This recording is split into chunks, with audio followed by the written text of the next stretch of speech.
I used to start every episode with these cups? Now I just keep batteries in them. Here you go, for old time's sake.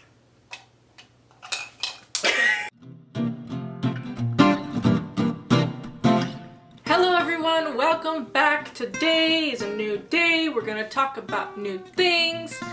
Yeah. Alright, so for the last month and a half we have been talking about the history of photography because that is a class I'm taking, and so I make these videos instead of making essays, and so that's a thing that I have in my classes, and I'm explaining it for people that are new here. If you're not new here, listen.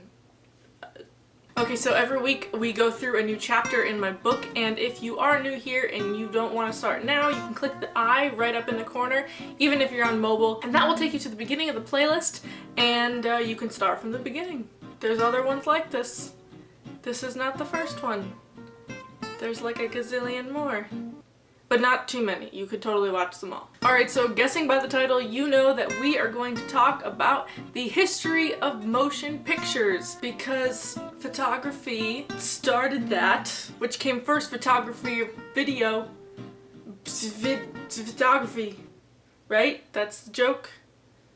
Alright, so up to this point we've talked about the history of photography itself, the standardization of the process and the chemical process, and just like developing photography itself, and then the conflict of art versus science and all those different things. And now we enter into a time of locomotion and manifest destiny. Quick side note, by the way, I had a substitute teacher in 7th grade that was very flamboyant and loud to help the students remember things. Like, it was her way of teaching. When we learned about manifest destiny is the concept of westward expansion in America, like during the times of developing the Americas. It was the desire of those explorers to explore that land and make America one big land and all blah blah blah. But when it came to learning about that, there was like a map on the wall, and she threw herself at the wall and went, "Manifest destiny!" and like threw her body on America.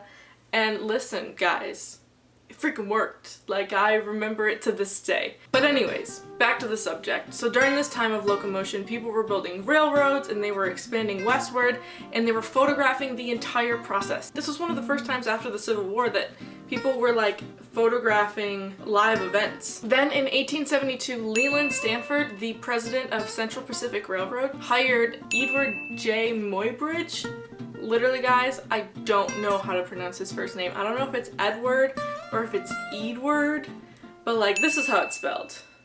Please tell me how to pronounce that. Anyways, he was a photographer, and he was hired by Stanford. Basically, he hired Muybridge to photographically prove that when a horse runs, it leaves all 4 legs in the air during some point of its run, that it would be completely airborne. To the naked eye, you couldn't see that that was happening, and so he hired Muybridge to photograph the process so that you could catch those little instances. Now, I don't know about you, but this sounds like he like lost a bet at a bar or something and like needed to prove himself to like get money, but whatever the reasons, something really great happened because of it. So basically what Muybridge did is he set up 12 separate cameras along a line in a studio, along the line that the horse would run. And he attached these threads to each camera so that as the horse would run, it would trip the threads, and those threads were connected to the shutters. So as it ran, it would hit the threads and it would pull the shutter, and it would capture the photos as the horse ran. So the horse was also capturing the photos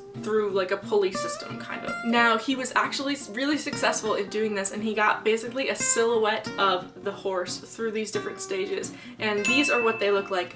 Now, after the publicity of this whole thing, people went absolutely crazy. I mean, for one, it proved that horses were off the ground at some point, proven by this picture right here. At one instance, the horse was fully airborne with no legs hitting the ground. And secondly, this sort of like rapid succession photographs really intrigued people because it let them see things that we usually don't see with our naked eye.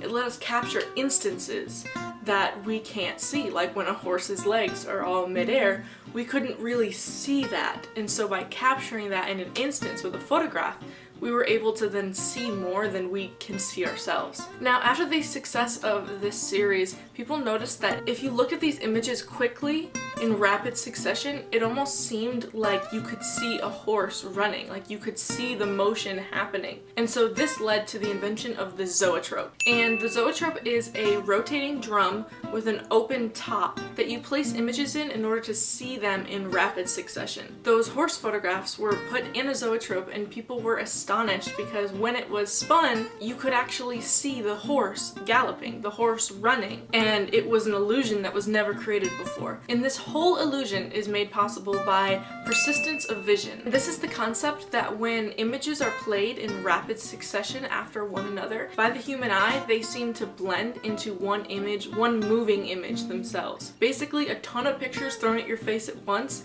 look like moving pictures. They look like they're one moving image. In other words, film and video. Now, actually yesterday on my Facebook memories, I saw that 5 years ago on that day was the day that I posted my very first animation, hand-drawn, of course, of a ball bouncing in a room. Now, let's take a look at this and see if we can understand persistence of vision a little bit better. Now, this animation is made up of 79 separate frames, or 79 separate pieces of paper that I drew on, and it's then played at 12 frames per second. So 12 individual pictures are shown to your eye every second. And that's actually a really low frame rate. Things on video are usually shown in 24 to 29 frames per second. Now, if I play it back and show you individual frames like this, you can see my individual drawings. But then if I play it like this all the way through, it looks like a ball is bouncing in a room. Now, the same concept is used in light shows or marquee lighting. A lot of people have seen a marquee sign, and those are those signs that have those light bulbs,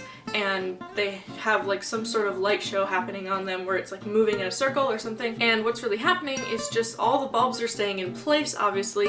They're just turning on and off based on programming, and it's made to look like one piece of light or one line of light is just rapidly circling the sign. Now, I also went ahead and I made a zoetrope at home. Now guys, don't make fun of me. It's literally made of a plastic cup and a paintbrush, but all I did was I cut the top off of a plastic cup, like a red Solo cup, and then I cut little slits evenly throughout the whole thing. And then you take a piece of paper and you cut it to meet the size of the inside, and then you draw a single image for every space. So when you look through a space, you're looking at an image on the opposite side. And then all you do is you put some sort of stick, or another person put like a marble underneath and they just rolled it, and then you just play it like this and you can see the image. So I just did a stick figure doing like jumping jacks, and if I do it like this, I can see the stick figure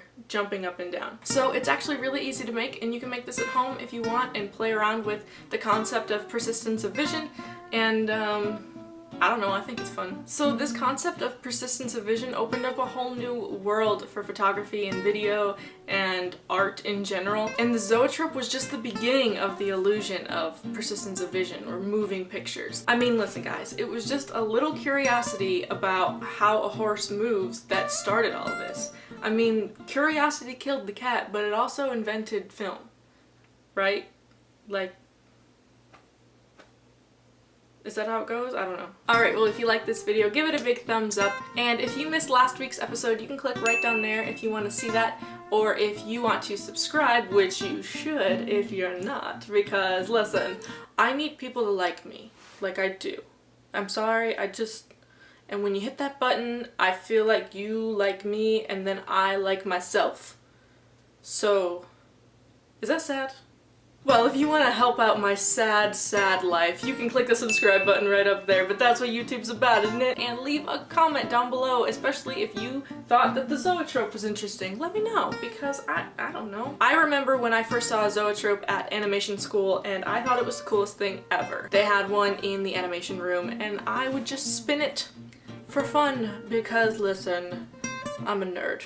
Alright, we've already established this. Oh, and also, I got Grace's shirt in the mail last week, and I'm very excited about it. I got the currently introverting shirt because, listen, this girl is always currently introverting. I'm socializing right now, yet I'm still by myself. I am winning at the introverting right now.